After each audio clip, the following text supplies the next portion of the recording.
Magandang hapon, magandang gabi, magandang umaga sa inyong lahat, 'no, kung saan man kayo naroroon. Um, Pag-uusapan natin ngayon yung apat na C na ginagamit ko sa recruitment. Mostly 'yan yung problem ng mga recruiter, yung paano hanapin yung right person para sa right job. So, importante na naka-align yung mga candidates natin sa ating VMB. Kasi para maging smooth yung ating organizations, imagine kayo lahat gusto niyo papunta sa norte, tas may isang candidate or isang employee na hindi pala niya gusto doon. So, yun yung problem. So, para maiwasan natin yun, so let me share to you yung 4C na ina-apply namin. So, number 1C is yung character. You have to know yung qualities ng isang candidates. So, paano mo malalaman? So, una, you have to determine ano ba yung step. You have to determine first, syempre, ano ba yung gusto ng top management? O ano ba yung culture? Ano ba yung personality ng isang organization nyo? Sa amin, one of the personality na gusto nilang impose is yung lifelong learner. So, doon mo lang malalaman. You have to ask the question. Magtanong ka sa candidates mo kung uh, how do you spend your leisure time, no, para ma-determine mo kung siya ba talaga ay lifelong learner. So, may qualities pa kami na ownership mindset. So, depende, no? So, yun yung kailangan mong tingnan. Muna is determine mo ano ba yung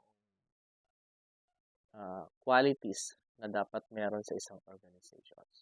Okay. Pangalawa naman is yung competency.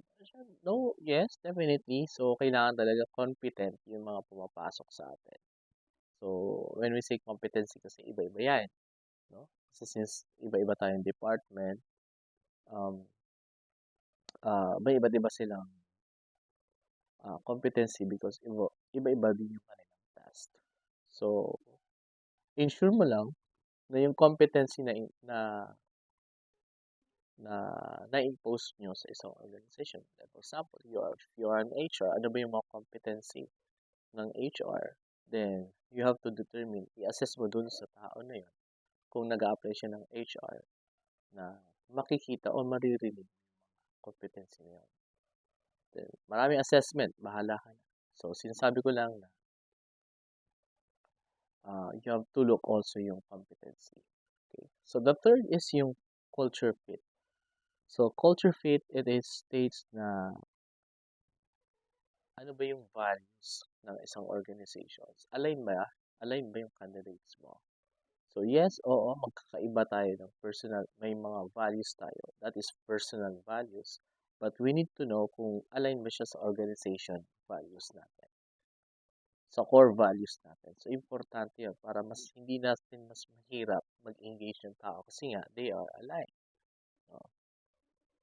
So, maraming assessment for that.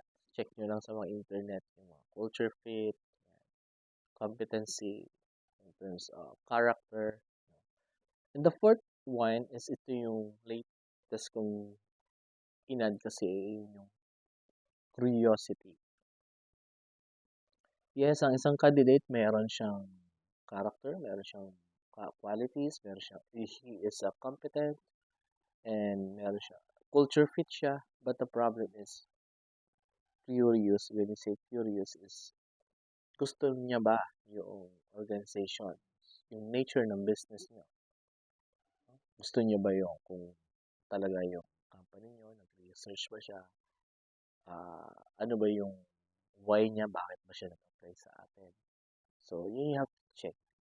So, kapag ka nakita mo yung ganong kategorya, apat na kategorya doon sa candidates mo, ah, malaki yung potential na magiging ayos yung flow ng organization mo. Again, hiring the right person is may apat na C. Number 1 is yung character. Number 2 is yung competency.